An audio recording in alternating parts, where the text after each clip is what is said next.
Salut, c'est Baptiste. Aujourd'hui, on va revenir sur ce qui s'est passé hier. Donc, je vais te mettre les images tout de suite. Ce que je te demande, c'est de ne pas faire gaffe parce que je vais dans le moment où je t'ai expliqué, j'étais dans le noir.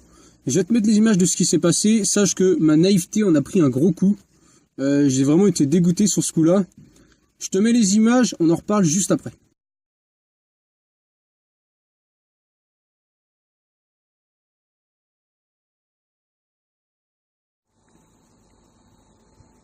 Oh la vache. Toute la viande qu'il y a. C'est trop abusé, c'est que de la viande. Oh la vache.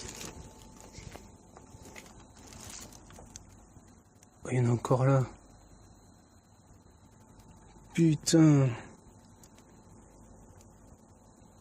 Les animaux, ils sont morts. On les a mis en... Putain, on les a élevés, on les a mis en paquet. On les fout à la benne. Putain, mais c'est trop abusé. Bon, là, il n'y a pas grand chose. Mais c'est inadmissible de faire des trucs comme ça. Donc c'est marqué 29,08. Faut savoir qu'on est le 11. On est le 11,08. J'ai pas l'impression que la boîte est abîmée. Elle est juste un peu mouillée là. Mais elle doit pas être ouverte. Et alors il y en a une quantité, mais c'est incroyable. Alors je pense pas que je vais en prendre parce que c'est que de la viande. Et s'ils sont là, c'est qu'ils ont dû être percés plus ou moins, mais il y a des tas de trucs, mais c'est incroyable. Impensable. Alors, c'est ma première tentative de récup où je trouve des choses, parce que j'ai déjà essayé et j'avais rien trouvé du tout, il y avait rien du tout. Là, c'est la première fois que je trouve des trucs, mais il n'y a que de la viande, donc je vais pas prendre ça parce que c'est trop risqué.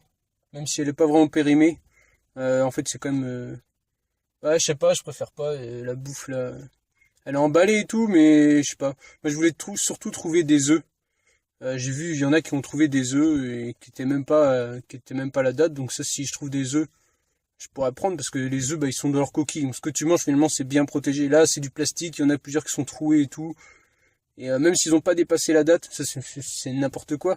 Même s'ils n'ont pas dépassé la date, je préfère pas. C'est comment je vais cuire ça. Enfin, faudrait bien pouvoir le cuire et tout. Et moi, je suis avec ma petite poêle et tout, donc je préfère pas prendre de risques. De toute façon, j'ai pas me forcer à bouffer de la viande, en plus je sais même pas d'où elle vient, mais j'espérais vraiment trouver, tu vois, des œufs ou des trucs comme ça.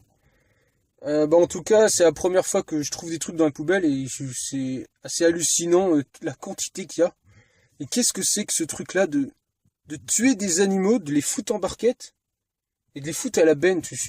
Il faudrait trouver un système qui permette de, comment dirais-je, bah, que tous les animaux qu'on tue, ils soient consommés. Et ça serait le minimum, je veux dire, quitte à tuer des animaux, autant qu'on consomme tout, tu vois, pas en jeter la moitié. Donc là, je suis peut-être pas en état de...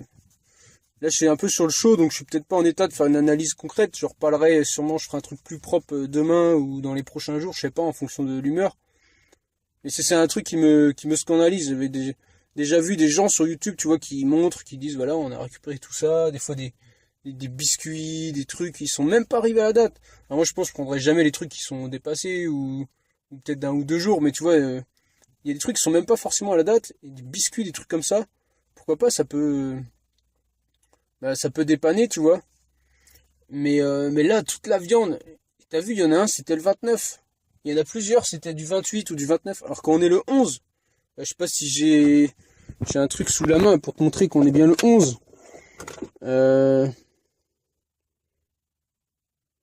Samedi 11 août. Est-ce que c'est marqué là-dessus? Là. Est-ce qu'on va voir? Peut pas être marqué en plus grand ce machin-là? Attends, on garde sur la même vidéo pour que on soit bien sûr. Où est-ce qu'il est mon calendrier là-dedans? Calendrier, agenda. Tu vois, le 11. Est-ce que ça fait le... On est le 11 août, et t'as bien vu que il y en avait, c'était le 29. 29, 28, j'en ai eu plusieurs qui étaient du 15. Donc tu vois, des trucs qui sont même pas la date, qui pourraient être vendus, bah tu vois, on est quel jour là? C'est un vendredi. Pourrait être vendu demain, ça doit être ouvert demain, je pense. Même lundi, c'est encore bon. Enfin, je sais pas. Il y a des trucs, moi, ça me dépasse qu'on jette la bouffe et surtout on jette des animaux morts. Mais même, je sais pas, tu jettes une brioche. Putain de merde. Il y a des mecs ou des femmes d'ailleurs dans les usines qui se cassent le cul à faire des putains de brioches et t'en retrouves dans les poubelles. Qu'est-ce que c'est que ce bordel? Je veux dire, autant qu'il reste chez lui. Pourquoi on l'emmerde à faire des brioches si c'est pour le foutre à la benne? Bon, pour ce soir, ça va être tout. Je vais me calmer. Je vais essayer de trouver un coin pour dormir parce qu'il est assez tard. J'ai même pas sommeil là. Mais franchement, non, franchement, c'est écœurant. Si un jour je trouve des œufs, bah pourquoi pas, je prendrai des œufs. Bah, en tout cas, j'ai trouvé des trucs. Donc c'est un premier pas.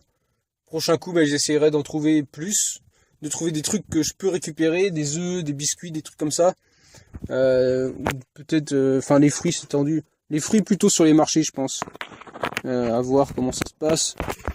Mais voilà. Donc, bah plus tard. Alors là, tu l'as vu, il y a vraiment un gros problème de gestion, c'est-à-dire qu'on en vient à jeter des quantités incroyables de viande dans les poubelles.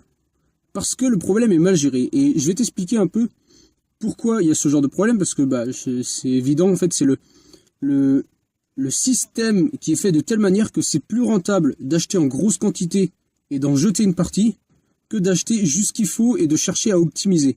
C'est-à-dire que une grande surface, comme là c'était le cas, une grande surface, elle va avoir des prix quand on va acheter en gros. Donc c'est-à-dire que si elle prend un camion rempli, eh ben elle va avoir plusieurs palettes de gratuites. Donc même si elle vend pas tout ce qu'elle a acheté, ça va être quand même plus rentable d'acheter par exemple 10 palettes et d'en vendre 7. Parce que si elle n'en achète que 7, elle va payer plus cher au final. C'est-à-dire que, par exemple, elle va en acheter 10, elle en aura 4 gratuites. Donc elle va en payer que 6 sur les 10. Parce qu'elle prend une grosse quantité, une très grosse quantité. Donc si elle en vend 7, elle est rentable. Elle s'en fout d'en jeter 3 palettes. Elle peut en jeter 3 palettes, de toute façon, les 4 dernières, elle les a pas payées. Donc, si elle en vend 7, 8, 9, 10, c'est tout bénef, mais si elle n'en vend que 7, elle est quand même rentable. Et c'est ce système-là qui fait qu'on en vient à acheter des grandes quantités et produire aussi des grandes quantités pour avoir des prix plus faibles et pour pouvoir être concurrentiel, tout ça, et faire de la marge. Et une petite épicerie, tu vas dans une petite épicerie, ils jettent pas 3 palettes dans leur poubelle, c'est pas possible, parce que s'ils jettent 3 palettes, à la fin du mois, ils ferment la boutique. Donc, la solution, ça serait de concentrer les efforts dans des petites structures où les trucs sont naturellement mieux gérés parce que la moindre perte a beaucoup plus d'impact. Et c'est quelque chose que j'avais parlé avec des gens qui travaillent justement dans les grandes surfaces. Dans les grandes surfaces, il y a énormément de pertes parce que on achète en grosse quantité et des fois ça se vend pas comme prévu. Je veux dire, moi j'avais un patron, on était en boucherie, je peux te dire qu'il regardait la météo, il savait exactement s'il allait faire beaucoup de saucisses parce que c'était un bon week-end ou s'il allait en faire moins parce qu'il allait pleuvoir. Et il allait pas s'amuser à faire plein de saucisses, plein de grillades, plein de machins, alors qu'il allait faire un temps de merde le week-end. Si tu veux, il savait adapter. Quand il faisait un temps de merde, il mettait des trucs un peu plus que tu fais au bouillon. Enfin voilà, il s'arrangeait. Ou peut-être il en achetait moins pour éviter de faire des pertes, parce que lui, chaque perte, c'est en moins direct pour lui. Mais dans une grosse boîte, t'as le patron, il est même pas là parce qu'il a 3 ou 4 grandes surfaces à lui.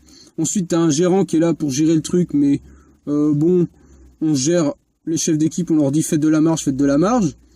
Mais les chefs d'équipe, ils s'arrangent entre eux. Eux, tant qu'ils sont pas trop stressés, trop machinés par le patron, on commande, on essaye d'avoir le meilleur prix auprès du fournisseur, mais derrière, on s'occupe pas vraiment du truc. Les ouvriers, ils sont traités la plupart du temps assez mal, ou ils ont de la pression pour rien, ou voilà, il y a des fois si les chiffres sont pas bons, on leur dit pas bonjour, des trucs comme ça. C'est-à-dire que du jour au lendemain, si les chiffres sont pas bons, le patron, il te dit pas bonjour, le gérant, il t'ignore, ou il te fait la gueule, il te dit juste salut, et il parle pas et tout. Et du coup, les ouvriers sont pas spécialement concernés par le truc. Ce qui fait qu'on a un système qui va juste chercher à avoir des produits le moins cher possible, et tu te retrouves avec des pertes qui sont immenses. Tu vas dans ton épicerie du coin, le mec il gère sa boutique tout seul, c'est lui qui fait les trucs. Si il se retrouve avec à la fin du marché ou à la fin de la journée ou de la semaine avec des quantités énormes de trucs achetés, il va pas faire long feu le gars. Le gars c'est mort. Maintenant le problème, qu'est-ce qui se passe? C'est que dans les petites structures, tu vas avoir des problèmes, les prix vont être plus chers parce qu'ils pourront pas acheter en gros. Donc ça veut dire qu'il faut que les gens d'eux-mêmes fassent un effort pour aller dans les petites structures, qu'ils soient prêts à payer plus cher pour qu'il y ait moins de gaspillage. Et peut-être faire une sorte de, tu sais, les macarons là, comme produits en Bretagne ou des machins comme ça, avec garantie, avec la meilleure optimisation, garantie, tu vois, avec le moins de déchets possible derrière, le moins de pertes. Et du coup, les gens, en achetant ça, peut-être ils paieraient plus cher, mais ce serait un truc qui serait optimisé. L'idéal, c'est un truc à la demande. Ça serait un truc, voilà, par exemple, tu veux des légumes, et ben tu vas dans le jardin, tu prends juste ce qu'il te faut. Et là, t'as zéro perte, rien. Avec les animaux, comment tu veux faire? Tu vas dans le champ, tu tues la bête. Enfin, c'est un peu plus compliqué. Mais l'idéal, ça serait un truc de genre là, genre, il y a la demande, elle veut ça, paf, on lui fait ça, et il y a zéro perte. C'est comme ça que ça se passe dans la nature. Là, c'est pas du tout. Là, on a complètement perverti le truc, c'est-à-dire qu'on s'est dit, bon, la demande, il y en a à peu près cette quantité-là. Nous, on va vous prendre une massacre quantité, un truc, voilà, on veut un prix. Et comme ça, bah après, si on jette, c'est pas grave. De toute manière, ça coûtera quand même moins cher de jeter que d'optimiser. Et ça, c'est un gros problème parce que c'est pas la faute du gérant, c'est pas la faute du machin, c'est la faute du système dans lequel ils sont. Et comment il faut faire? Bah, il faut pas dire forcer machin à optimiser. Lui, il fait plus de bénéfices en faisant des pertes. Et on lui demande quoi? On lui demande de faire des bénéfices. Donc, s'il fait des déchets, il s'en fout. Il s'en fout puisque ce qu'on lui demande, c'est de faire des bénéfices. Donc, tant qu'il y arrive, et le truc qu'il faudrait faire, c'est changer la règle du jeu. Parce que la vie, c'est un jeu, le travail, c'est un jeu, tout est un jeu. Et il suffirait juste de changer une règle, de dire, voilà, l'objectif, c'est plus de faire un max de profit, l'objectif, c'est de faire un minimum de déchets. Tout en gardant un profit positif. Voilà, si tu fais un profit positif et que tu arrives à réduire tes déchets, là, c'est là qu'on te récompense. Et ben là, la règle du jeu, elle change. Donc le mec, il se dit, ah merde, faut plus que je commande plein de trucs en trop. Ah, faut que j'optimise. Hop, le mec, il change. Mais si tu changes pas la règle du jeu, le mec, il a aucune raison de changer. Et c'est ça que je voudrais faire passer parce que juste dénoncer des trucs comme ça, là, c'est clair que ma naïveté en a pris un coup. C'est-à-dire que moi, je m'attendais, tu vois, aller prendre, ouvrir le truc, trouver ma petite plaquette avec les œufs, trouver un paquet de biscuits, un petit machin. J'ai vu ça. Il y a des gens qui ont filmé ça en vidéo, tu vois, et j'ai vu des gens faire ça. Ils ouvrent le truc, ils disent regardez, bah là, on est tombé sur ça. Tu ouvres le sac et tu tombes sur des œufs, des trucs, des pizzas emballées, tu vois, mais les trucs ça craint pas, ça peut faire encore, bon, c'est de la malbouffe. Les pizzas emballées là, enfin je veux dire c'est pour dépanner. Mais moi c'était plus l'histoire de, tu vois, de jouer un peu avec ça, essayer de dire bah tiens je vais trouver de la bouffe gratuite et tout. Et là je me suis pris une claque, mais ça m'a dégommé mais direct quoi. Je me suis dit, j'ai vu ça là, j'étais, oh, putain, que de la viande. Et ça m'a foutu les boules, je te jure. J'ai l'impression, tu vois, je passais du petit gosse là qui va trouver sa petite surprise et qui va peut-être. Et là, je me retrouve j'ai l'impression d'être devant un massacre, quoi. Je me suis dit putain, mais qu'est-ce qui s'est passé ici, tu vois? Un peu, tu débarques sur une scène du crime. C'est vraiment comme ça que je l'ai ressenti. Je me suis dit, ouah, c'est chaud. Est-ce que les assassins ils sont encore dans le coin et tout? Je me suis dit, tu vois, à la limite, j'ai pas eu peur pour ma vie, tu vois, mais je me suis dit, oh, c'est glauque comme endroit, quoi. Et alors vraiment là, je suis plutôt de nature naïf. Je veux dire, je me dis bah voilà. En fait, je pense qu'on est plus heureux si on est naïf. On a l'impression que tout est rose, tout est beau et tout. On se sent un peu au pays des bisounours et du coup bah on se sent bien. Tu vois, je suis là, bah moi je fais ma petite vie tranquille. Voilà, tout se passe bien, machin. Je voyage et tout. Et j'ai l'impression, tu vois, tout est beau, tout est rose. Et là, ça m'a ramené sur terre, mais genre, tu vois, là, là c'est un peu. Là, tu planes un peu, t'es sur ton petit nuage. Puis là, ça te ramène plus près de la réalité. Tu te dis, mais c'est vraiment affreux, en fait. Et plus que de dénoncer ça pour dénoncer ça, ce que je voudrais vraiment, c'est trouver des solutions, trouver des moyens pour que ça change. Et qu'est-ce que je peux faire à mon niveau, à part t'inciter à aller, voilà, peut-être dans des plus petites structures où ça va être mieux géré, à condition que ça soit vraiment mieux géré, parce qu'il y a des petites structures qui jettent aussi. Mais des plus petites structures, peut-être directement chez le maraîcher, chez le commerçant, sur les marchés. Tu peux être sûr que sur les marchés, il y a beaucoup moins de pertes. Tu vas acheter ta viande sur les marchés, tu vas acheter tes légumes sur les marchés, tes œufs, il y en a qui vendent des œufs, il y en a qui vendent du fromage. À partir du moment où c'est sur un marché, les gens, ils sont beaucoup plus au taquet. Alors, si, c'est pareil, sur les marchés, tu as des gros camions qui se pointent, où là, ils font pareil, c'est de la barquette et tout. C'est un peu l'usine qui se déplace sur le marché. Mais si tu prends tu vois, les rôtisseries, tout ça, ils sont vraiment au taquet. Et à force de faire les marchés, ils connaissent la clientèle, ils savent à peu près combien il leur en faut par marché. Et les 2-3 qui restent, ils mangent pour eux le soir. Et il y a vraiment très très peu de pertes. Parce que ils peuvent pas se permettre, tout simplement, ils peuvent pas se permettre. Donc, dans les petites structures, sur les marchés, donc les petits commerçants de marché, pas les gros semis qui se pointent et qui font exactement pareil, mais vraiment les petits commerçants de marché. Il y a tout ce qui est vente directe aux producteurs. Tu vas, comme nous, on a près de chez mes parents, il y a une serre où ils vendent des tomates, des haricots, des machins. Tu vas direct à la serre, paf, tu prends juste ce qu'il te faut, et puis il y a aucun problème. J'ai fait ça l'autre jour, je me suis pointé. En fait, c'était jour fermeture, j'avais pas vu. Donc je vais au bout du chemin, je débarque dans la cour, et puis il me dit, bah c'est fermé aujourd'hui, enfin, normalement on vend pas aujourd'hui. Ah, je fais, bah j'ai pas vu. Mais il dit, si vous voulez quoi, et il m'a quand même servi, donc j'ai pris des tomates et tout. Donc vraiment super sympa le gars. En plus, super sympa le gars. Il y a aussi des trucs, dans ma ville, ça s'appelle Mamie Mesure. C'est un truc qui te vendent en vrac, c'est-à-dire que tu vas, et tout est en vrac, tout avec le minimum d'emballage. Moi je prends mon savon là-bas, enfin quand je suis dans le coin évidemment, je prends mon savon, donc il te coupe la longueur de savon que tu veux. Tu veux par exemple de l'huile, ils font tout un tas de trucs, donc t'amènes ta bouteille, hop, tu remplis, tout ce qui est flocons d'avoine, tout ce qui est amandes, farine, pâtes, tu peux tout avoir. Par exemple tu viens avec j'ai un petit sachet comme ça, donc là c'est un truc de magasin bio, et tu le réutilises plein de fois ce truc là, où tu viens avec ton bocal et tu remplis juste ce qu'il te faut. Donc ça c'est trop bien parce que tu remplis juste ce qu'il te faut, tu te resserres tout le temps. Le mieux c'est d'avoir des bocaux en verre ou des trucs comme ça. Et le truc c'est que tu vas part de barquettes, tu vas part de gâchis, c'est-à-dire que eux ils remplissent au fur et à mesure, tac tac tac, et puis il n'y a pas de gâchis. Alors avec le frais et les légumes c'est beaucoup plus dur. Je veux dire, de la viande, t'es forcément obligé de faire un roulement. Et quand tu prends dans une petite structure, c'est pas toi qui fais le roulement, c'est la personne qui s'occupe de ça. Et du coup elle va le faire naturellement, elle va adapter en fonction de sa clientèle et tout. Donc voilà, ça c'est des solutions que je t'apporte. J'espère que ça t'aura pas trop choqué. Ce que tu as vu au début, les images de viande, parce que moi ça m'a vraiment choqué, donc je vais peut-être mettre un petit placard au début, un petit encadré, attention, images choquantes ou trucs comme ça. Mais voilà, j'espère vraiment que ça pourra aider, que changer quelque chose. Rien que si tous ceux qui regardent cette vidéo, ils réfléchissent un peu à la question, ils se disent tiens, peut-être le prochain coup, mon riz, mes pâtes, je vais pouvoir les prendre en vrac, ça fera toujours moins de déchets. Peut-être je vais aller dans une plus petite structure, peut-être je vais aller sur le marché. Sur le marché c'est hyper sympa, j'ai travaillé pendant plusieurs années en tant que vendeur.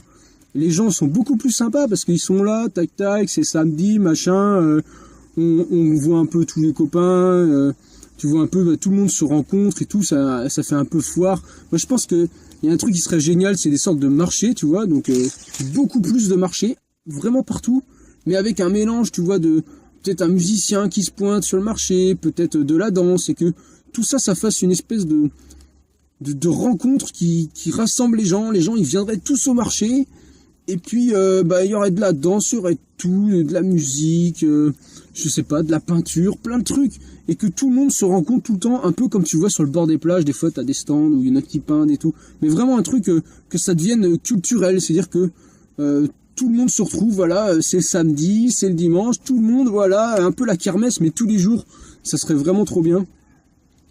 Et du coup, tout serait toujours au mieux, les gens, ils auraient plus confiance, ils seraient plus heureux et tout, donc ça serait vraiment génial. Je repars là, je remonte, je replane là, mais ça serait vraiment trop cool. Si je peux aider en partie à faire ce truc-là, tu vois, des nomades qui se pointent, qui racontent leur voyage, ou je sais pas, genre un truc, un mec qui va partir un mois, tac, il va revenir, il va prêter le camion, c'est un autre qui va partir un mois, et lui il va revenir sur le marché à faire le truc, ou dans le village et tout, et puis l'autre il revient, puis c'est encore un autre qui repart, et un truc, peut-être des trucs qui appartiennent par exemple à la commune, des fourgons qui appartiennent à la commune, et puis Et puis chacun, bah, quand il a envie, tiens, bah, on part à deux, tiens, moi je pars tout seul, tiens, machin. Et puis tout le monde revient, apporte des expériences, tiens, regardez, bah, moi je suis allé dans tel endroit, tel marché il fonctionne comme ça, tel marché ils ont mis tel commerçant en plus, et ça fait vraiment un truc trop cool et tout. Et du coup, bah tiens, on va faire ça dans notre commune et tout, puis une espèce d'échange permanent et tout. Et ça serait beaucoup mieux, franchement, que des grandes surfaces où tout le monde vient, là, t'es dans ton truc, hop, il y a un mec qui gère, on achète plein de trucs, on en jette la moitié, et puis les gens ils viennent, hop, il y a de la musique à fond dans la gueule et tout, tu t'entends pas parler, tu croises des gens, mais bon, bof, y a pas de fenêtre, y a rien du tout. Pourquoi on crée des endroits comme ça? C'est morne. J'arrive plus à aller dans les magasins, les grandes surfaces, mais j'y vais juste parler aux toilettes, quoi. Parce que dans les plus petites, il n'y en a pas. Alors ça, c'est un problème aussi des petites surfaces, je veux dire. Mais t'as des toilettes publiques à peu près partout. Mais franchement, un truc comme ça, ce serait quand même beaucoup plus sympa. Les gens seraient heureux, ils seraient contents de venir. Les commerçants, bah, ils sont heureux de venir dans ce truc-là et tout. Enfin, c'est franchement, ce serait beaucoup mieux, quoi. Voilà, alors du coup, je sais pas, c'était parti sur un truc de récup, et là, je suis parti de faire un monologue sur mon utopie de vie heureuse. Mais je sais pas comment je vais appeler la vidéo, du coup. Ça va être embêtant, mais j'ai tout mon temps pour réfléchir, donc comme ça, c'est parfait. Je vais te laisser là. J'espère que ça t'aura inspiré, que ça t'aura donné des idées, donné envie de réfléchir, de changer des trucs, d'améliorer quelque chose, d'essayer de moins jeter, d'optimiser, tout ça. On en reparlera de toute façon, donc en attendant la prochaine vidéo, je te dis amuse-toi bien, salut!